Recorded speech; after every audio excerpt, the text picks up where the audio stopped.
দেখুন, এটা অনেক পুরনো বিষয়। এটা তৎকালীন বামফ্রন্ট সরকারের আমলের বিষয়, যেটা রাস্তা সম্প্রসারণের জন্য জমি অধিগ্রহণ করতে হয়, এটা সবাই জানে, জনস্বার্থে করতে হয়। কিন্তু সেটা করতে গেলে গায়ের জোর করে তো কিছু হয় না। সেখানে জমির মালিকের সঙ্গে কথা বলে তাকে জমির বাজার, যেটা বাজার মূল্য হয়, সেই বাজার মূল্য তাকে বুঝিয়ে দেওয়ার একটা হিসেব আছে, সব সরকার সেটা জানে। এটা মানবিকতার বিষয় আছে। তো সেই অনুযায়ী 2007 সাল থেকে এটা চলছে, তৎকালীন বামফ্রন্ট সরকারের আমল থেকে। তো সেই সময়ে যে বাজার মূল্য দেওয়ার কথা ছিল, বামফ্রন্ট সরকার দেয়নি। পরবর্তীকালে বামফ্রন্ট সরকারের পরিবর্তে আমাদের পিছনি মানে তৃণমূল সরকার আসে। সেই তৃণমূল সরকার আসার পরে সেই একই অবস্থায় থাকে। 2015 সালেও আদালত নির্দেশ দেয় 26 লক্ষ টাকা দেওয়ার জন্য, সেটাও এরা দেয়নি। মানে বাম আমলে যেটা হয়েছে তার পুনরাবৃত্তি তৃণমূলে হয়েছে, কারণ ওই নেতারাই আবার এখানে তৃণমূলের সময় নেতা হয়েছে, তৃণমূলের নেতা হয়েছে বাম নেতারা।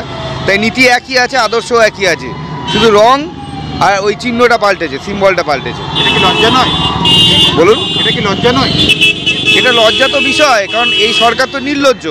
এই লজ্জা নামক ওই যেটা সেল কোষ, সেটা আছে নাকি এই সরকারে? সেটা নেই তো। তা লজ্জা আপনার আমার লজ্জা, এদের কোনো লজ্জা নেই, এসব খেয়ে বসে আছে। এটাই লজ্জা, বর্ধমান জেলার লজ্জা যে আজকে বর্ধমানের মহকুমা শাসক তার বাংলোটাকে বলছে সেখানটাকে নাকি অধিগ্রহণ করতে হবে। তা কী দিন আমরা দেখতে এলাম, এরপর বলতে বর্ধমান কোর্টটা অধিগ্রহণ করতে হবে। তা আমরা একটা কথা মনে করি, এটা সরকার চলছে না, এটা গরুর খাটাল চলছে, এটা গরুর গোশালা চলছে। ঠিক আছে, তো সরকার চালাতে গেলে শুভ বুদ্ধি সম্পন্ন কিছু মানুষের দরকার, কিন্তু এখানে সিন্ডিকেট রাজ চলছে, পিসি ভাইপোর সরকার চলছে। তাই সেই জন্যে সেই বলো হরি হরি বল, যা খুশি তাই করে বেড়াচ্ছে। আমরা সবাই রাজা আমাদের এই রাজার রাজত্বে। তাই আমরা এটাই মানুষকে বলবো, সদ্য নির্বাচন শেষ হলো, দেখা যাক 4 তারিখে কী হয়, বাংলা মানুষ জনতা জনার্দন কী রায় দেন, তার উপর ভিত্তি করে নতুন করে চিন্তা ভাবনা করা যেতে পারে। আমার নাম দিব্যেন্দু চক্রবর্তী, আমি ভারতীয় জনতা পার্টি 2 নম্বর নগর মোটরের সভাপতির দায়িত্বে আছি। দেখুন, আইনের পথেই চলবে, আইনের ব্যাপার, আইন এটা আরও ভালো বুঝবে। আর জেলা শাসকের দপ্তর যখন অধিগ্রহণের জন্য নির্দেশ বেরিয়েছে, নিশ্চয়ই কাগজপত্র গণ্ডগোল কিছু থাকার জন্যই আজ অবধি এই ব্যাপারটা সঠিকভাবে রাজ্য সরকার টাকা পয়সার ব্যাপারটা দিতে পারেনি।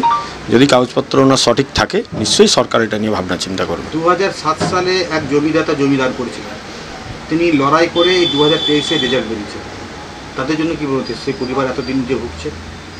পরিবারের প্রতি আমার সমবেদনা রইল। তারা যে জমি অধিগ্রহণের ব্যাপার, এটা আইনের ব্যাপার, আইন যেটা ভালো বুঝবে সেটাই করবে। আপনার নাম? আমার নাম শিবশঙ্কর ঘোষ। কী করে? আমি ব্যবসা করছি। বর্ধমান শহরের বুকে সর্বপ্রথম exclusive Indian furniture Bardhaman furniture, যেখানে রয়েছে এল্লা শপি এবং আইকন শপি, যেখানে এলেই সহজেই পেয়ে যাবেন উন্নত মানের অত্যাধুনিক ফার্নিচার সামগ্রী। ঠিকানা বালিঘাট, জিটি রোড, নবাবহাট, পূর্ব বর্ধমান।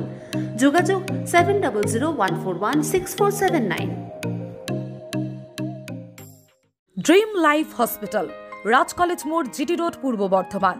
সব রকমের চিকিৎসা খুবই কম খরচে করা হয়।